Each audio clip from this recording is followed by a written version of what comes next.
Hey everybody, been a little while, been enjoying the summer, been on vacation with my family, but now it's time to get back to it. So this is not going to be a traditional video that lives on my channel, but I wanted to let you know something super, super important. And that is that we are having the great Adam Larson in for a virtual masterclass on September 10th, which is a Sunday at 2 p.m. Eastern time. And he's going to be giving a masterclass on how to develop vocabulary over the 2-5-1 progression using his own kind of patented system, which he calls the pool method. Now, I've gotten to see Adam teach this method before, and it is awesome. If you are somebody that is struggling to develop your own personal vocabulary and struggling to play some new sounds in a way that makes sense and is a sustainable way to practice vocabulary, you are going to absolutely love this. Now, of course, Adam's going to be able to explain it a little bit better. So let's go to a really short conversation with Adam.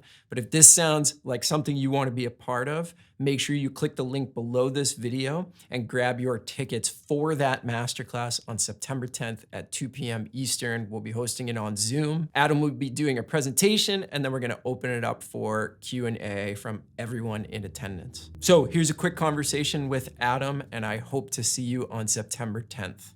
This is going to be a really interesting one. This is going to help you with your vocabulary over the 2-5-1 progression, the ubiquitous 2-5-1 progression. So Adam, can you tell us a little bit about what you're going to cover on the 10th?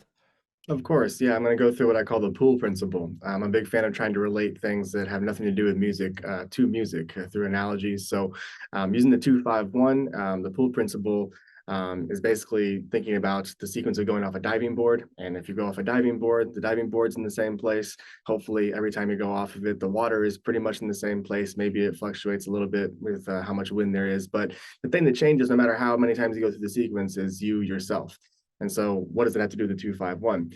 I think that when we develop vocabulary, sometimes it's difficult to know where to begin, or it feels like we have to be improvising the entire time.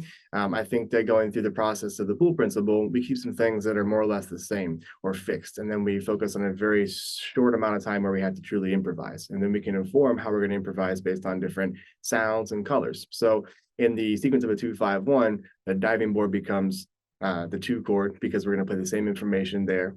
Then the water becomes the 1 chord, or how we resolve. And like I said, that can be slightly different, but the way I'll present it in this masterclass is resolving to a chord tone on a strong beat, typically downbeat. And the thing that changes every time is how you dive. So that's how we play with the 5 chord. So instead of asking ourselves to come up with 3 measures of information, right, that's truly improvised, whatever they may mean, we're actually asking ourselves to come up contextually with 4 beats of improvisation that are kind of sandwiched in between 2 things we know to be true and helpful. So that's the idea of the pool principle, and I'm really happy to get a chance to dive in, a little bit deeper on all of that with everybody who attends this workshop. Beautiful. So what's the significance of that 5 chord? Why is the 5 chord the dive, right? And why do the other 2 parts stay constant? Sure. Well, I think that, to again kind of frame it with things that you feel confident about, right? So on the 2 chord, you have something that leads you to the moment where you're going to improvise, and the improvisation happens in a very specific amount of beats. And you know that, if things go terribly wrong, that 4 beats later you have an escape, right? And that escape over long term of practicing is going to become as smooth as you possibly can. But I think we can all keep track of the root, the third, and the fifth of where we're going. So the reason why the 5 chord is where I choose to do improvisation, in addition to what I just said, is that you have a lot of color options, perhaps more color options on the 5 or the dominant chord than you do on any other chord, right? Because it's in a position where it's resolving from 5 to 1. So that will be another part of the conversation that we have is, okay, and this is where I get into another analogy. It's like, okay, what kind of ice cream cone do we want? Do we want a vanilla cone that goes into the water? Do we want something that has vanilla and some sprinkles? And those things, thinking about it in a macro sense, then we can go back and say, okay, well, vanilla must be just straight up dominant 7th, or vanilla with sprinkles maybe it's dominant 7 flat 9. And then we use these ideas to kind of get us from point A to B to C. So that's why the 5 chord is where I choose to spend the most time, is because it's just flexible. Beautiful. So it sounds like you're going to be talking about, first of all, some strategies to limit the amount of information that you really need to come up with. And then what I'm sort of hearing from you with your analogy with the ice cream is that you're going to be covering some sort of tension and release and some varying degrees of that. Is that kind of where you're going with this?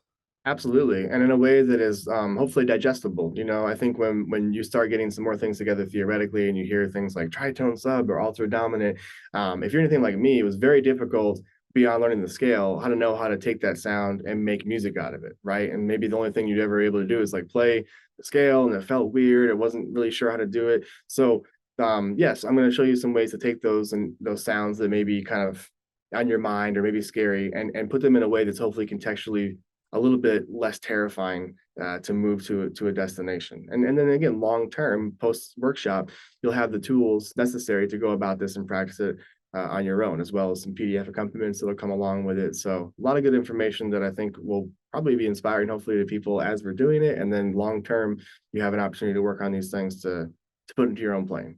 Beautiful. Well, I know that I'm super looking forward to it. So, again, to everybody that's watching, September 10th, 2 p.m. Eastern, we're going to hang with Adam and talk about this pool concept. And I know it's really, really going to benefit everybody's playing. So, make sure you grab your tickets. And thanks, Adam. Yeah, thank you so much, Nick. Looking forward to it.